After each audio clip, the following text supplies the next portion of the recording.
Buenas noches, gracias por escucharnos en la 96.1 Radio Atilra. Esto es El Mero Fondo y toca hablar de la reciente renuncia del, ahora ex ministro de Trabajo, Moroni, y para eso tenemos al abogado de los y las trabajadoras, Lucho Roa, que nos va a hablar al respecto. ¿Cómo estás, Lucho? Muy bien, con sorpresitas de fin de semana.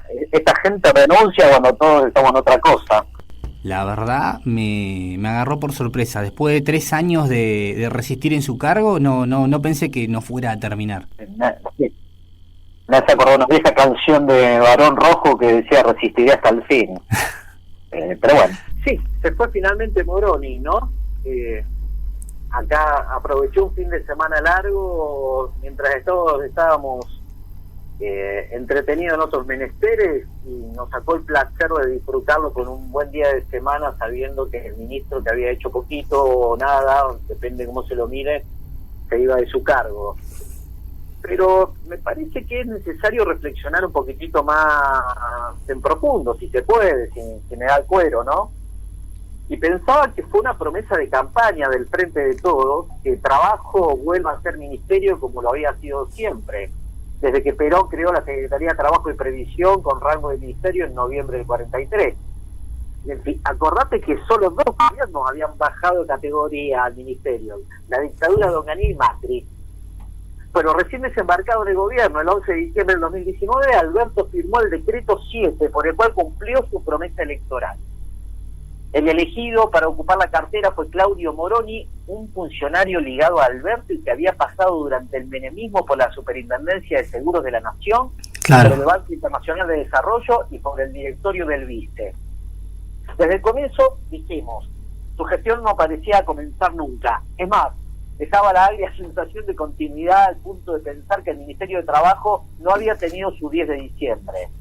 Ratificó en sus cargos a importantes segundas líneas del área laboral del macrismo, entre ellas a Gabriela Marcelló en la estratégica Dirección Nacional de Relaciones y Regulación del Trabajo.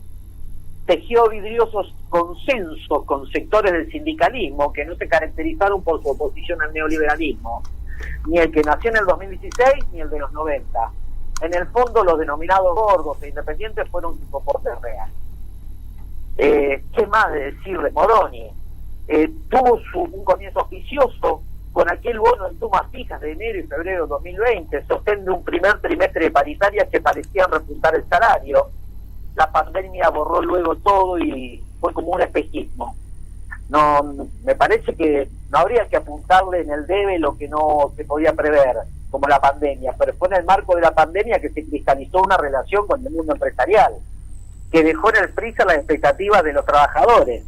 A diario se veían decenas y decenas de acuerdos homologados que bajo el paraguas del acuerdo del triunvirato de la entonces CGT y la Unión Industrial Argentina comenzaron a licuar el salario con el famoso descuento del 223 bis. Acordate también que los patrones financiaban sus sueldos con el ATP. claro. Todo esto sirvió, claro, para sostener puestos de trabajo, pero hicieron también a los laburantes socios en las pérdidas. El ATP por un lado, licuar el salario por el otro.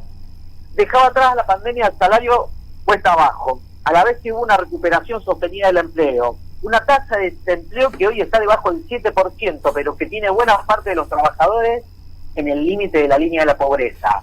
Una pobreza que va mermando, sí, pero a costa de aumentar la indigencia.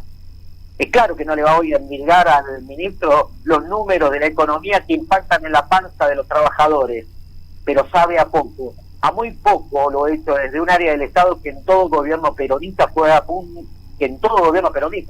recordemos esto, ha sido la punta de lanza de las políticas sociales. Es cierto que no vamos a enrostrarle al renunciado las consecuencias de políticas que lo trascienden, pero desde su área se hizo poquito, muy poco.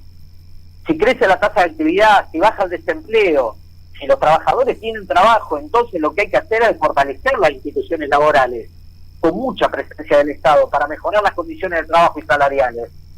Más Estado, más presencia, más fiscalización, más inspección, más relación con las organizaciones sindicales que están en el territorio. Moroni decidió, por él o como alter ego de un presidente que por momentos exaspera con el consensualismo, navegar por la ancha avenida del medio, que es la de la neutralidad. en momentos en que era y es hoy tan necesario tomar partido, cuidarse, definirse. Mira, no lo vamos a definir por las anécdotas, pero dejó un sabor amargo con lo que pudo ser hasta su legado, como la ley de teletrabajo, que ponía un límite al poder patronal adentro de la casa de uno, pero que decidió frenar en su aplicación y desacreditarla con su reglamentación. Que el salario digno es el que los empresarios pueden pagar, y no es así, Moroni. En un gobierno nacional y popular la dignidad es un derecho, la necesidad define ese derecho. Que fueron 35 audiencias en el caso Stutna para definir una paritaria sectorial. El problema no fueron la cantidad de audiencias, sino el tiempo que se tomó para licuar el poder adquisitivo de los salarios. Que el Estado no puede hacer mucho en las discusiones paritarias, y si el Estado no sirve para correr los límites de la correlación de fuerzas, ¿para qué cornos está? ¿Para dejar a la intemperie a los laburantes? Entre las indefiniciones de Moroni, por suerte, quedó pendiente el proyecto de trabajo en plataformas, una verdadera perla de la flexibilidad laboral que por pudor y por suerte no avanzó. Quedó su reticencia para incorporar al COVID como enfermedad profesional. Y podría seguir con las anécdotas. Podríamos seguir con Moroni, pero ¿es solo Moroni? Sirve para cargar las tintas con quien se parece mucho a quien lo puso en este lugar. En realidad Moroni fue un gestor, fue un administrador. La cuestión es que en ese lugar y en un gobierno peronista no se administra, se gobierna y se transforma en la realidad. En un gobierno peronista se conduce el Estado. Por eso el problema no se soluciona solo, como tampoco mágicamente lo va a resolver su sucesora. Mirá, Moroni fue un funcionario que no funcionó, pero porque sus políticas no son las que necesitan millones de trabajadores y trabajadoras. Queda un año por delante y con la designación de Kelly Olmos, mirá, no hace sino ratificar el rumbo de Moroni y alimenta la sospecha de más de lo mismo. Aún así queda también tiempo para torcer el rumbo. Si no, este ministerio quedará preso en la intrascendencia, que frente a la expectativa que teníamos hace solo 3 años, se traduce en decepción. Parece un tobogán donde nos vamos deslizando para caer peligrosamente en un terreno poblado de halcones y parece no haber ninguna paloma.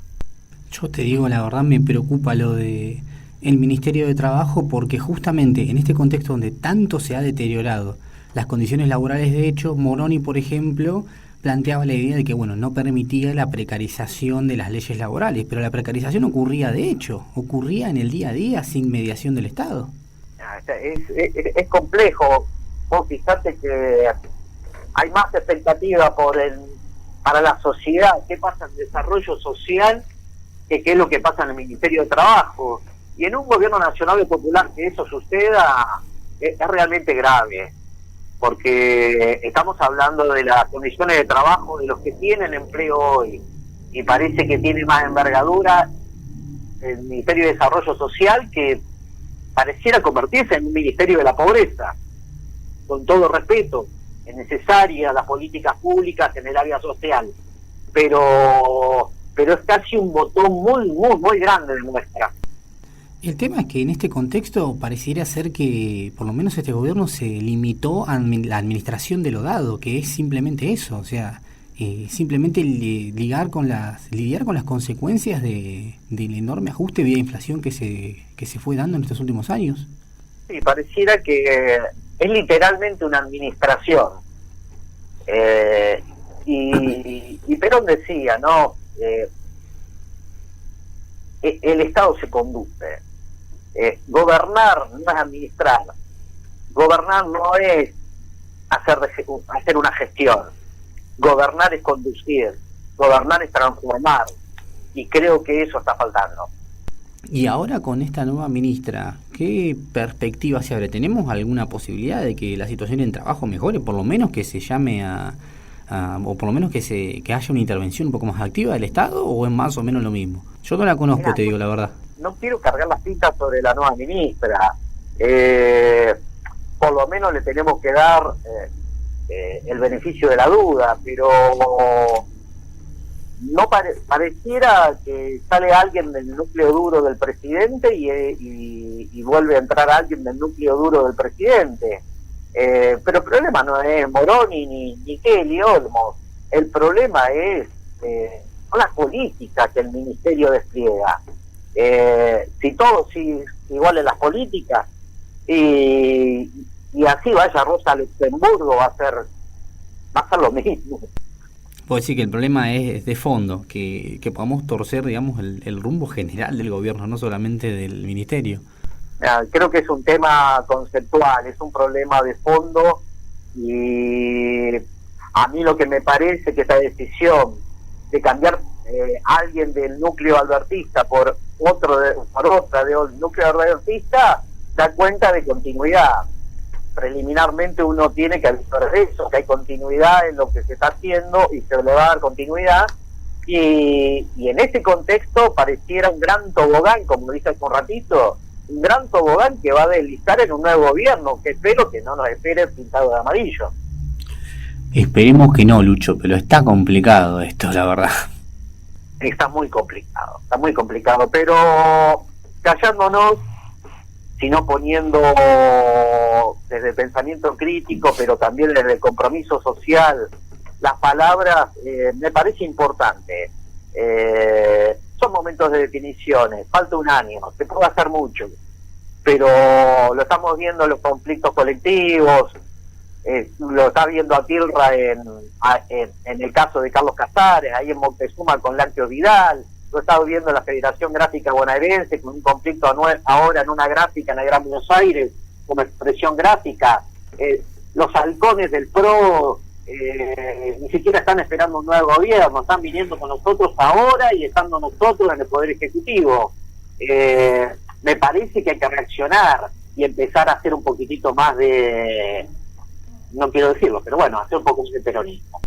Bueno, muchísimas gracias, Lucho, por esta columna. Lo escuchaste en la 96.1 Radio Atilra. Lucho Roa, abogado de los y las trabajadoras. Gracias, Lucho.